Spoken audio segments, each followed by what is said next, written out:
Minamahal, sa pinaka-importanting bahin nga mao na kini minamahal ang pagkaon sa tumagalag, minamahal mao ang pagpaminaw sa pulong sa Dios. O ginangyo kamo tanan, minamahal mamarog ta, agig pagrespeto, minamahal sa pulong sa Dios. O kini akong ihatag kayon sa pagdumala atong bilay preacher birthday pulpit. Yes, praise the Lord.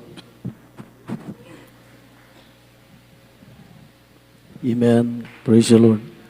God bless you po, beloved co-preacher Brother Dino Cuevas. Tayo po manalangin mga kapatid. O pagpala namin Ama, Diyos makapangyarihan sa lahat, sa pangalan ni Jesus, narito po kami, taos pusong nagpapasalamat, taos pusong nagpakumbaba, sa pagunat dalangin ng beloved Honorable Evangelist Pastor Willie Almeida, patawarin mo Diyos ang bawat isa sa amin sa lahat ng mga pagkukulang, mga pagkakamali, saan mo kami nasumpungan sa pagkakasala, sa aming pagsalangsang siyong kalooban. O Diyos, wala kami magagawa. Sa iyong banal na salita, mahal na Panginoon, samahan po kami siyong kapangyarihan. Ikaw po magpala o Diyos, ikaw po magpakiguban. Sa pangalan ni Jesus, alisin mo lahat uri ng mga hadlang, mga pagalinlangan. Cast out in Jesus' name. Amen and amen. Praise the Lord. Say, praise the Lord. Purihin natin nakilang Diyos. Una at higit sa lahat, ang kataas-taasang pagpupuri, pagluluwalhati, pagpaparangal, pagdadakila, at pagsamba ay tanging sa ating pinakamamahal na Panginoong Kristo po lamang. Dubling paggalang sa ating minamahal at gagalang-galang na Pastor Wildy Estrada Almeida at sa mga beloved children, mga pag-alala sa mga ginintuang aral at turo ng ating beloved Assistant Pastor Lena C. Almeida, our beloved Mama Dear, sa lahat nating mga kamanggagawa, beloved co-workers, co-preachers, instrumentalists, mga beloved ordained preachers, lahat ng mga kapatiran, mga bago, mga daan, mga bisita, sa ating mga live webcast viewers, magandang gabi po sa lahat. Lalo tigit sa lahat sa ating pinakamamahal na Panginoong Kristo. Amen! Lahat tayo po magbigay palakpak sa ating mahal na Panginoon. At dadako na po tayo sa napakahalagang bahagi sa ating banal na pananambahan, ang pakikinig sa salita ng ating dakilang Diyos. Amen? Dahil napaka-importante po, mga minamahal, na palagi po tayong makakain sa espiritual na mga pagkain. Ito po ang salita ng ating mahal na Panginoon. Amen? Ito po natin ating mga sarili, mga kapatid, para atin pong mapakinggang maigi, mga minamahal, ang salita ng ating mahal na Panginoon. Kukuha po tayo dito po tayo sa Revelation chapter 3 verse 11. Kindly po. From the book of Revelation chapter 3 verse 11. Behold, I come quickly. Hold that fast which thou hast, that no man take thy crown. Amen. Apokalipsis, Kabanatang 3, ang talatay 11. Ako'y dumarating na madali, panghawakan mong matibay ang nasa iyo, upang magkunin ng sinuman ang iyong putong. Amen. Balagpagan po natin ang mahal na Panginoon. Sa panahon natin ngayon, mga kapatid, marami na tayo na discovery ng mga palatandaan na ang Diyos ay malapit na. Amen. Mga pangyayari na hindi natin inaasahan na talagang ito po ang isa katuparan sa mga nakasulat sa banal na kasulatan. Na ito po ang nagpapakita, nagpapahiwatig na ang Diyos ay malapit na. Ang sabi po ng banal na kasulatan, ako'y dumarating na madali, panghawakan mong matibay ang nasa iyo. Amen. Panghawakan nating matibay kung anong mayroon sa atin. Amen. Para hindi kunin ninuman ang putong. Kung baga sa Bisaya, ang purong-purong korona. Walay makaagaw. Kung atong kuptan og maayo ang atong nabatunan. Kung anong mayroon sa atin, mga kapatid, kailangan nating pag-ingatan, paghawakan.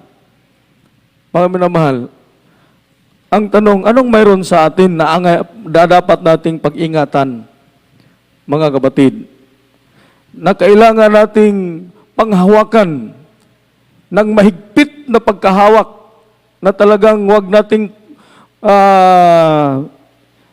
hindi tayo dapat magkumpiyansa. Amen? Na talagang ito po ang target ng kaaway, na talagang ito ang kanyang kunin sa atin, na pag kung mawala ito, mga minamahal, mawala ang lahat sa atin. Say, praise the Lord. Ang susi ng kaligtasan, mga minamahal, ito po ang ating ipaglaban sa ating pakikibaka, ang ating napakatibay na sandata. Walang ibang ang nasa atin, ang ating pananampalataya. Amen? Bakit po, mga minamahal?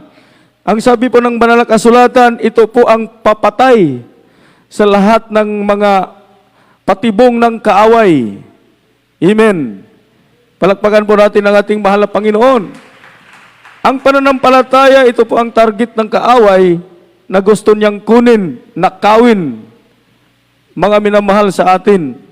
Na kung mawala ito sa atin, mga minamahal, mapawalang bisa ang lahat nating ginagawa. Mapawalang bisa ang lahat nating mga pagsakripisyo. Dahil ito po ang susi ng kaligtasan. Amen? Paghawakan natin, pag-ingatan natin ang ating pananampalataya para hindi maagaw, hindi manakaw, ninuman ang putong ng kaligtasan, ang korona sa kaluwasan na nasa atin na. Palakpakan po natin ang ating mahal na Panginoon. Say, praise the Lord. Ang sabi po ng banal na kasulatan, 1 Timothy chapter 6 verse 12.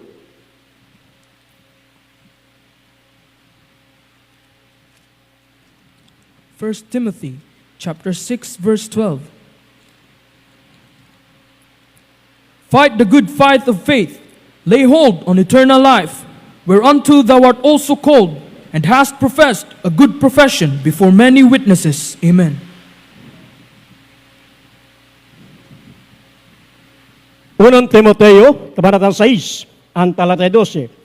Makigbaka ka na mabuting pakikipagbaka ng pananampalataya. Manangan ka sa kabuhay na walang hanggan, na dito tinawag ka at ipinahayag mo ang mabuting pagpapahayag sa harapan ng maraming mga saksi. Amen. Talakpakan po natin ang mahal na Panginoon. So napaka-importante po, mga minamahal, ang pananampalataya po natin. Ito po ang napakabisang sandata sa isang Kristiyano laban sa lahat ng mga patibong sa kaaway. Amen? Kailangan tayong tumayo sa ating pananampalataya, mga minamahal, na walang takot at panginginig, nino man na gustong wasakin tayo, lalo na ang kaaway, ang dyablo sa panahon natin ngayon, lahat puro pananakot ang ating marinig. Amen? Pagbabanta sa buhay natin, pananakot sa buhay natin, mga kapatid, mga minamahal, dahil gusto ng kaaway na maibanan ang ating pananampalataya. Amen? Sa mga balita, sa social media, lahat na ating marinig, mga minamahal, puro pananakot at pagbabanta sa buhay natin. Amen? Palakpakan po natin ang ating mahal na Panginoon. Kaya huwag nating katatakutan, mga minamahal. Tayo po'y pinamamana ng ating mahal na pastor ng katapangan. Amen? Lahat tayo ay tumayo sa ating pananampalataya kahit gaano man kalakas, kalaking pagsubok dumating sa buhay natin, mga minamahal. Kaya tayo po'y tinuturuan ng ating minamahal at kagalang-galang na pastor na kailangan nating isuko ang ating pananampalataya sa ating mahal na Panginoon. Say, praise the Lord. Dahil ito po, mga kapatid, ang papatay sa lahat ng mga patibong sa kaaway. Walang sino mang makatalo sa atin. Amen? Pag matibay ang ating pananampalataya sa ating mahal na Panginoon. Amen? Ikaw ang napakalakas dahil kasama mo ang Diyos. Nasa iyo ang ating mahal na Panginoon. Palagi niya tayong pinapatnubayan araw at gabi saan man tayo naroon. Ang Diyos ay palaging nasa atin. Palakpakan po natin ang mahal na Panginoon. Efeso Kapitulo 6, versikulo 16. Kindly po. From the book of Ephesians, chapter 6, verse 16. Above all, taking the shield of faith, wherewith ye shall be able to quench all the fiery darts of the wicked. Amen. Epeso, Kabanatang 6, ang talata 16. Bukod dito ay taglayin ninyo ang kalasag ng panampalataya na siyang ipapatay ninyo sa lahat na nagniningas na suligi ng masama. Amen. Amen. Walang diablong magtatagumpay. Mga kapatid, isipin natin palagi, walang diablong magtatagumpay. Pagsulid ang iyong pananampalataya sa ating mahal na Panginoon. Kahit tirahin man tayo patalikod, mga minamahal, ang Diyos ay makapangyarihang dumilipinsa sa atin. Hindi niya tayo pababayaan. Mga minamahal, andyan ang ating mahal na Panginoon, nakatingin palagi. Amen? Say praise the Lord. Kaya po, sa panahon natin ngayon, mga minamahal, talagang ang ating marinig sa mga balita, puro pananakot. Marami ng Kristiyanong natatakot. Amen? Marami ng taong ayaw na lumabas sa bahay. Dahil sa pananakot, pagbabanta, lalo na sa mga ganitong sitwasyon, karamdaman ng virus, COVID, na talagang ginagamit ng alphabetical. Amen? Alphabetical na virus, mga kapatid. Siguro pagkatapos nitong Delta, iba na naman. Mayroon na namang dumating. Amen? Say praise the Lord. Hindi natin alam kung kailan ito matatapos, mga minamahal. Pero para sa atin, talagang wala na itong katapusan. Ito na ang umpisa na ipinakita ang mga sa ikatuparan ng mga propesiya ng banal na kasulatan na ang Diyos ay malapit na. Amen? Malapit na dapat nating panghawakan ang nasa atin. Walang iba ang ating pananampalataya para hindi ito manakaw, makuha ng kaaway, mga minamahal. Say praise the Lord. Sa Biblia, maraming mga talata, mga kapatid, na dapat nating babasahin at paghuhugutan natin ng lakas para mawa ang pangangamba natin, ang ating takot, mga kabalisahan sa buhay. Ang sabi ng Biblia, kung mayroon man tayong pangangamba, mayroon man tayong kabalisahan, lahat ng mga pagsubok dumating sa buhay ng Kristiyano, dapat ilagak natin sa ating mahal na Panginoon. Amen? Dapat tayo ay mananalig palagi, mananampalataya palagi, mga minamahal, para mawagtang, mawala, matanggal ang takot natin sa mga balita, narinig, sa ating nakikita, mga minamahal. Ang sabi ng banal na kasulatan dito po sa 1 Peter chapter 5 verse 7. Kaili po. 1 Peter chapter 5 verse 7. Casting all your care upon him, for he careth for you. Amen. Unang Pedro, Kabanatang 5, ang talata 7. Ninyong ilagak sa Kanya ang lahat ng inyong kabalasahan sapagkat kayo'y ipinagmamalasakit niya. Amen. Palakpakan natin ng mahal na Panginoon. Palagi nating isipin, maawain ang Diyos. Mababait ang Diyos. Kahit mayroon tayong mga pagkukulang, ang Diyos hindi nagkulang sa atin. Mayroon tayong mga kahinaan, pero andyan palagi ang ating mahal na Panginoon nakaantabay. Handang tumulong, handang magbigay tawad sa atin, sa ating mga kasalanang nagawa. Kung tayo po'y dumulog sa ating mahal na Panginoon. Amen? Ilagak natin ang ating mga kabalisahan. Lahat tayo ay sinusubok. Lahat tayo ay dumaan sa makapighatian. Mga kahirapan sa buhay. Pero ang sabi ng Biblia, ilagak natin sa ating mahal na Panginoon. Talagang pag ang Diyos ang lapitan natin, hindi tumanggi ang ating mahal na Panginoon. Kahit oras-oras, minuto, segundo, palagi tayong tumawag sa Kanya, mga minamahal. Ang Diyos hindi magsawang dininig sa ating mga dalangin. Ang mga mata ng ating mahal na Panginoon nakatitig sa atin. Napakabuti ng ating mahal na Panginoon, mga minamahal. Say, praise the Lord. Hindi tayo magsawang tumawag. Amen? Noong unang panahon, galing pa tayo sa higanting reliyon. Palagi tayong sumamba, palagi tayong nanalangin. Ang panalangin natin hindi dinidinig. Dahil patay ang Diyos ang ating tinatawagan. Amen? Ngayon, na alam natin mga kapatid, na buhay ang Diyos na ating pinaglilingkuran. Amen? Totoo ang Diyos na ating nakilala. Buhay ang Diyos na ating sinasamba. Bakit ba tayo, mga minamahal, magkulang sa panalangin sa ating mahal na Panginoon? Ang Diyos palagi, mga minamahal, ang kanyang pakinig nakasentro sa ating mga daing. Palakpakan po natin ang ating mahal na Panginoon. Si praise the Lord.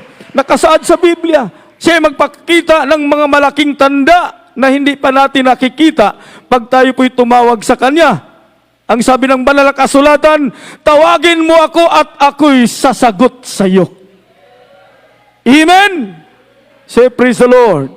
Jeremias 33:3. From the book of Jeremiah, chapter 33, verse 3. Call unto me, and I will answer thee, and shew thee great and mighty things, which thou knowest not. Amen. Jeremias, Kabanatang 33, ang talata 3. Tumawag ka sa akin at ako'y sasagot sa iyo at ako'y magpapakita sa iyo ng mga dakilang bagay at mahirap na hindi mo nangalalaman. Amen. Amen. Say, praise the Lord. Ang magawa ng dyablo, ito po'y magpapahina sa ating pananampalataya. Amen. Ang mga patibong ng kaaway, mga minamahal, ito po ang magbigay sa atin ng mga discouragement sa ating buhay. Amen? Dumating man sa atin, mga minamahal, ang mga bagay-bagay na hindi natin masyadong maintindihan, na parang nalilito na tayo sa ating mga pag-iisip, na parang pagsubok na ating naranasan, na parang wala ng kalunasan, wala ng kalutasan. Ang sabi ng Biblia, mga minamahal, tawagin mo ang ating mahal na Panginoon. Tatawag tayo sa Kanya, at sagutin niya tayo, mga minamahal. Amen? Hindi niya tiningnan kung ano tayo. Mayroon tayong mga kahinaan, pero hindi yan ang tiningnan ng ating mahal na Panginoon. Ang tiningnan ng Diyos, ang ating pusong may pagpakumbaba sa harapan ng ating mahal na Panginoon. Hallelujah! Na tayo po'y tumawag sa Kanya dahil wala na tayong magagawa. Yun ang tiningnan ng ating mahal na Panginoon. Natutuwa ang Diyos pag lagi tayong dumulog sa Kanya. Natutuwa ang Diyos pag lagi tayong tumawag sa Kanya. Matutuwa ang Diyos pag lagi tayong lumapit sa Kanya. Amen? Ayaw ng Diyos na tayo po'y lumayo sa Kanya. Ayaw ng Diyos, mga minamahal, na makikita sa atin na parang kaya natin, mga minamahal. Amen? Hindi natin kaya pag wala ang ating dakilang Diyos. Siya ang ating lakas, mga minamahal. Siya ang ating kalasag, mga kapatid. Kung wala siya, wala tayong magagawa, mga minamahal. Palakpakan po natin ang ating mahal na Panginoon. Pag tayo lumapit sa ating mahal na Panginoon, ang sabi ng Biblia, alalaya na tayo parang bata. Amen. Salmo 55, versikulo 22.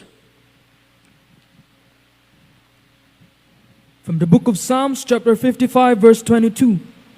Cast thy burden upon the Lord, and he shall sustain thee.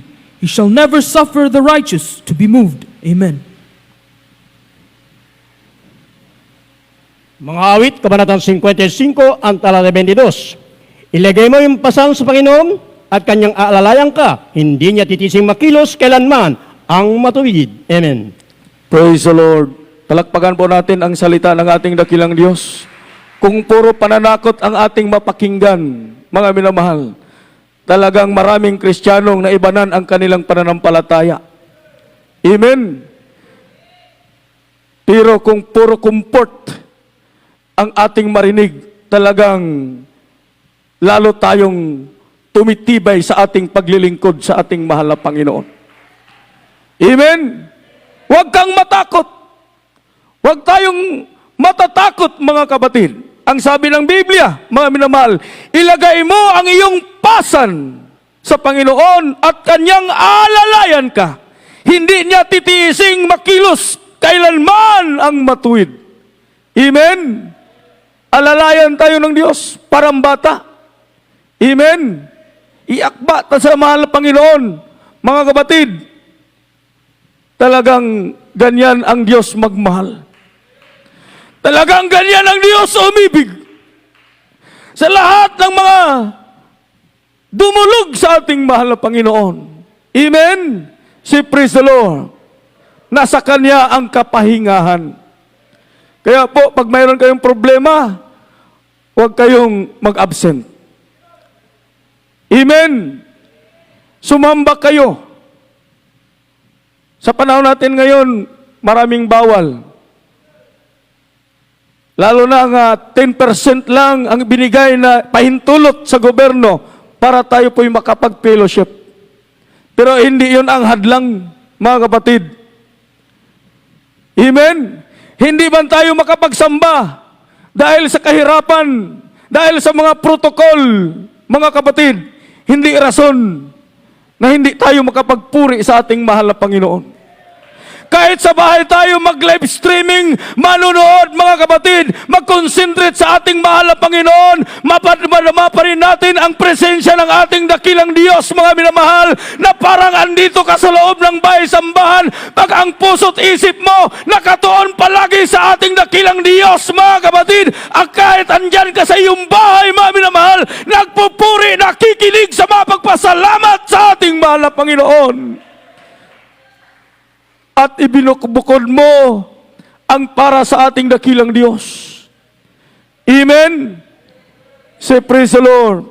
Palakpakan po natin ang mahal na Panginoon. Ang sabi ng Biblia, sa Diyos, nasa Kanya ang kapahingahan. Kung ikaw ay pagod na, mga kapatid, lumapit ka sa Diyos. Kung halos hindi mo na kaya, mga kapatid, ibigay mo sa Diyos ang iyong pasan. Pagpapahingain ka ng ating mahal na Panginoon. Ito po ang pangako ng ating dakilang Diyos. Mabasa po natin sa Mateo 11:28. Kindly po. From the book of Matthew, chapter 11, verse 28. Come unto me, O ye that labor and are heavy laden, and I will give you rest. Amen. Mateo, kabanatang 11, ang talata 28. Magsiparito sa akin kayong lahat na nakapapagal at nangabibigatang lubha at kayo aking mapapahingahin. Amen. Amen. Say praise the Lord. Ayaw ng dyablo, mga minamahal, na maging sulit ang pananampalataya natin. Marami siyang ginagawa para maibanan ang ating pananalig sa ating dakilang Diyos. Amen? Pero pag mayroong mangyari sa ating buhay, mga pagsubok man, huwag tayong mahiyang lumapit sa ating mahal na Panginoon. Kung tayo po'y pagod na sa ating mga problema, marami tayong pinapasan sa ating buhay, lahat ng mga pagsubok dumating sa atin, na halos di natin kaya, mga kapatid, sa Kanya ang kapahingahan. Lumapit tayo sa ating dakilang Diyos, huwag tayong mahiya. Amen? Kahit anong oras, nakahanda ang mahal na Panginoon, tanggapin niya tayo, mga kapatid. Amen? Palakpakan natin ang ating mahal na Panginoon. Ang sabi ng Biblia, magsiparito sa akin kayong lahat na nagpapagal at nabibigatang lubha at kayo'y aking papahingahin. Amen. Say praise the Lord. Malakas ang kamay ng Diyos. Amen? Napakalakas, napakatibay, makapangyarihan sa lahat ang mahal na Panginoon. Kung ipaubaya natin sa Diyos ang buhay natin, huwag tayong dapat alalahanin. Amen? Should na lahat. Pag ang buhay natin, ipaubaya natin sa mahal na Panginoon. Siya na ang bahala sa buhay natin. Amen? Kaya po, mga minamahal, sa panahon natin ngayon, mga kapatid, kailangan nating comfort. Amen? Pagdasig, pagligon, kay halos lahat, halos tanan, bisan asa ta, mga kaigsunan, ang mga balita, puro panghadlok. Amen?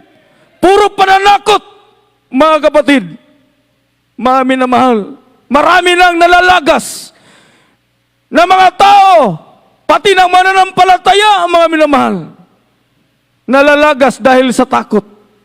Pero para sa atin, kailangan ating laliman ang ating paglilingkod, pagtibayin ang ating paglilingkod, ang ating pananampalataya sa ating mahal na Panginoon para hindi tayo malalagas. Amen!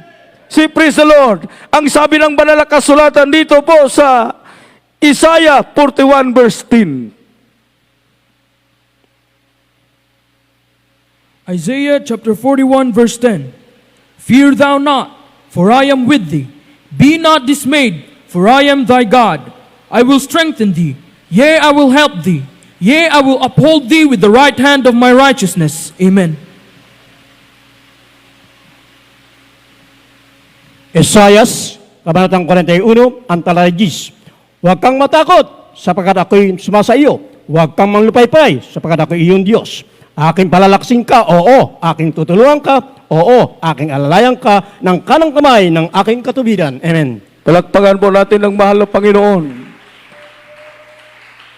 Napakatamis sa salita ng Diyos na ito po ang paghuhugutan natin ng lakas sa ating pananampalataya. Napakalakas ang kamay ng mahal na Panginoon. Napakatibay. Amen? Huwag tayong matatakot sa ganitong sitwasyon. Ang sabi ng Biblia, tutulungan kita. Alalayan kita. Amen?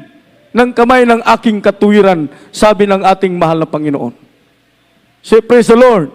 Kung mayroon mang dapat katatakutan, hindi virus, hindi COVID, ano mang nabalitaan natin, mga minamahal na kumikitil ng buhay ng tao, hindi yun ang dapat nating katatakutan.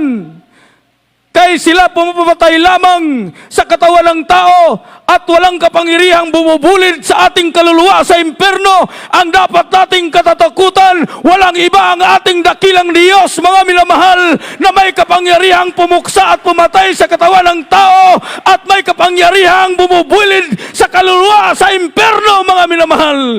Yun ang dapat nating katatakutan, mga kapatid. Ang Diyos na makapangyarihan sa lahat. Amen? Si Daniel, hinanapan ng mali sa kanyang makasama dahil sa inggit. Dahil wala silang nakitang mali kay Daniel, gumawa sila ng batas mula sa presidente down to gobernador na kung sino mang sumamba at manalangin sa kanyang sariling Diyos sa loob ng 1 buwan, ay ihagis sa yungib ng mga leon. Amen? Talagang nakakatakot, mga minamahal, sa panahon ni Daniel. Hindi nagbibiro ang hari. Hindi nagbibiro ang kaniyang mga kasama na kung sino mang masumpungan na sumuway sa batas ay talagang ibubulid, ihahagis sa yungib ng leon. Pero hindi natitinag si Daniel. Hindi natatakot si Daniel. Dahil ang kanyang kamatayan hanggang libingan ang pananampalataya ni Daniel, mga kapatid. Sa nakita ni Daniel na pinirmahan sa hari ang sulat na wala na'y makausap. Mga kapatid, nakita ni Daniel na pinagbawalan siyang sumamba. Pinagbawalan siyang manalangin. Pinagbawalan siya, mga minamahal, na magpupuri. Pero ang ginawa ni Daniel, hindi siya natitinag.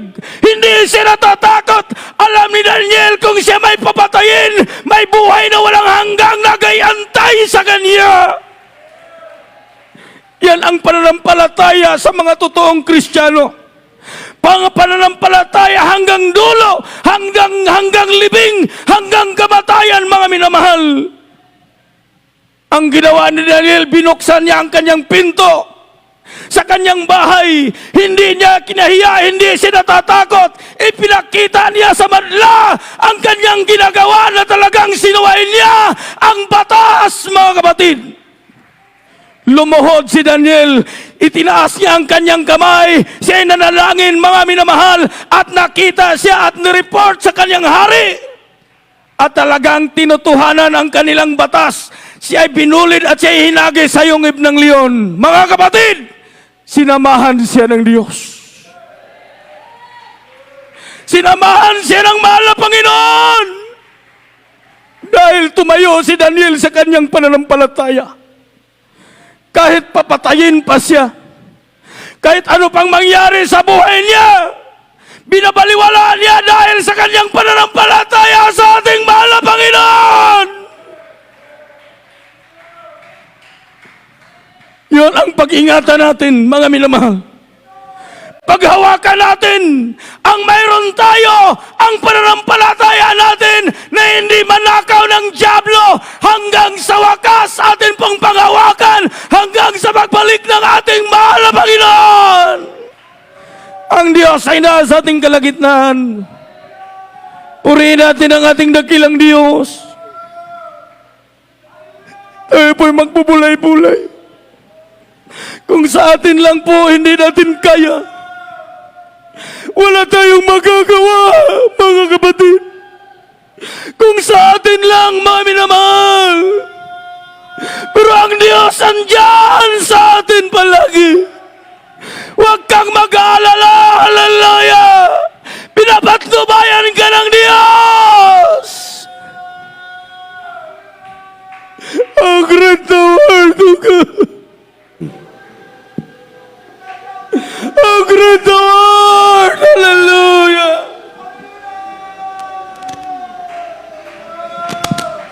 Habang tayo umawit sa mahal na Panginoon, tayo po'y magbubulay-bulay sa kabutihan ng Diyos. Kailanman hindi niya tayo tinalikuran. Kailanman hindi niya tayo pinabayaan, mga kapatid. Marami ng pagsubok sa buhay natin, hindi niya tayo pinabayaan, mga minamahal. Good enough with you. Be not dismayed, for I am thy God.